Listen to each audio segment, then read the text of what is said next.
संतोषी माता की जय। प्रिय भक्तजनों, आज हम इस वीडियो में संतोषी माता की व्रत कथा सुनेंगे। शुक्रवार के दिन माँ संतोषी का व्रत पूजन किया जाता है।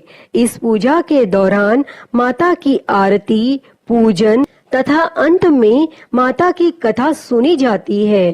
तो आइए सुनते हैं संतोषी माता की व्रत कथा। तो उससे पहले प्रेम से बोलिए संतोषी माता की जय। एक समय की बात है, एक वृद्ध स्त्री का एक ही पुत्र था। विवाह के बाद वृद्ध स्त्री अपने सुशील बहू से घर का पूरा कार्य करवाती, लेकिन ठीक से उसे भोजन भी नहीं देती। पुत्र यह सब देखकर चुप रहता।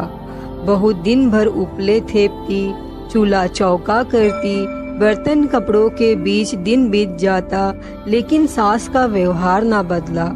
इसी समय वृद्ध स्त्री का पुत्र काम के कारण परदेश चला गया। पुत्र के जाने के बाद सास का व्यवहार बहू के प्रति और भी क्रूर हो गया। एक बार बहू मंदिर गई तो उसने देखा कि बहुत सी स्त्रियां संतोषी माँ का व्रत कर रही थी। बहू ने स्त्रियों से व्रत की जानकारी ली। स्त्रियों ने बताया कि शुक्रवार को नहा धोकर एक लोटे में शुद्ध जल लेना, गुड़ चने का प्रसाद लेना, सच्चे मन से माँ का पूजन करना, खटाई भूल कर भी ना खाना। व्रत का विधान सुन बहू संयम से व्रत करने लगी।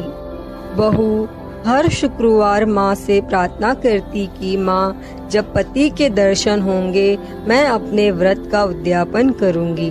अब एक रात संतोषी माँ ने उसके पति के स्वप्न में दर्शन देखकर घर जाने का आदेश दिया। तो पति ने कहा, सेठ का सारा सामान अभी बिका नहीं है, रुपया भी नहीं आया।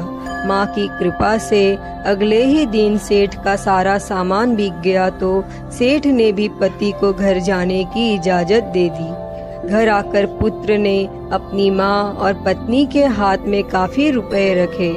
पत्नी ने कहा, यह सब संतोषी माँ की कृपा का फल है, मुझे अब उनका उद्यापन करना है।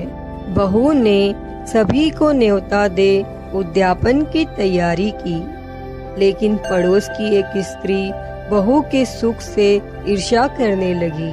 उसने अपने बच्चों को सिखाया कि तुम भोजन के समय खटाई जरूर मांगना। उद्यापन के भोजन के समय बच्चे खटाई के लिए मचलने लगे तो बहू ने उन्हें पैसा देकर बहलाने की कोशिश की। बच्चे उस पैसे से दुकान से इमली की खटाई खरीद कर खाने लगे तो संतोषी माँ ने बहू पर कोप किया।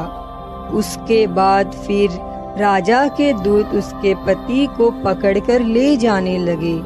तो एक अन्य भक्त स्त्री ने बहू को बच्चों द्वारा खटाई खाने की बात बताई तो बहू तुरंत ही माँ के शरण में गई और माँ के सामने प्रण किया कि वह अगले शुक्रवार फिर से उद्यापन करेगी। यदि पति न आया तो भूखे रहकर अपनी जान दे देगी। संकल्प के बाद वो मंदिर से निकली तो राह में पति आता हुआ दिखाई दिया। पति बोला, इतना धन कमाया है इसीलिए राजा ने कर के लिए बुलाया था, वह मैंने चुका दिया। फिर अगले शुक्रवार बहू ने पूरे विधि विधान से व्रत का उद्यापन किया। इससे संतोषी माँ प्रसन्न हुई और 9 माह के बाद उनके घर एक सुंदर और स्वस्थ बच्चा हुआ। अब सास, बहू, बेटा और बच्चा खुशी खुशी संतोष पूर्वक रहने लगे। हे संतोषी माता, जैसी कृपा आपने उस वृद्ध स्त्री की बहू पर की, वैसी ही कृपा इस कथा को कहते, सुनते और हुंकारा भरते पर करना। जय संतोषी माता। प्रिय भक्तजनों, मैं उम्मीद करती हूँ कि आपको यह संतोषी माता की व्रत कथा पसंद आई होगी और अगर वीडियो अच्छी लगी हो तो इसे लाइक करें, ज्यादा से ज्यादा शेयर करें और कमेंट बॉक्स में संतोषी माता की जय लिखना ना भूलें और महाकाल भक्ति ज्ञान चैनल को सब्सक्राइब कर नोटिफिकेशन बेल को जरूर ऑन कर लें। हर हर महादेव। धन्यवाद।